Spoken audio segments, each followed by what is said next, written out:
மிளகாவை யாருக்காவது தெரியுமா? இதுதான் நெய் மிளகா. அப்படியே நெய்யோட வாசத்தை கொடுக்கும். நாங்கள் ஏற்காடு போயிருந்த போது இந்த மிளகாவை பார்த்தோம்.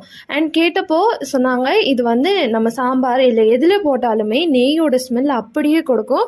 அண்டு டேஸ்ட்டும் என்ஹான்ஸ் பண்ணி கொடுக்கும்னு சொன்னாங்க. அண்டு எனக்கு ஒரே ஷாக்கு, எப்படி மிளகாலேருந்து நெய் வாசம் வரும்? அப்பயே பிச்சு காமிச்சாங்க. பட் அவ்வளோக்கா எனக்கு அந்த ஸ்மெல் வந்து தெரில.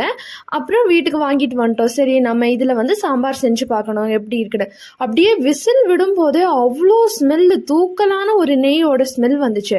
அண்ட் குக்கரை திறந்ததும் அம்மாட்ட, ஐயோ சீக்கிரம் சொல்லுங்க நெய்யோட ஸ்மெல் வருதான்னு.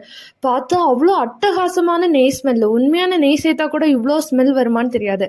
ஆனால் ஒரே ஒரு மிளகாக்கே அவ்வளோ ஸ்மெல்லு. அண்ட் இன்னைக்கு அந்த சாம்பார் தான் ஸ்பெஷல். அண்ட் கூடவே தொட்டுக்கிறதுக்கு கார மீன் வறுவல் நாங்கள் செஞ்சுருந்தோம். அவ்வளோ டெலிஷியஸாக இருந்துச்சு. இந்த மிளகாவை நீங்கள் எங்கேயாவது பார்த்தா கண்டிப்பாக வாங்கிட்டு வந்து ஒரு வாட்டி ட்ரை பண்ணி பாருங்கள். பாய்.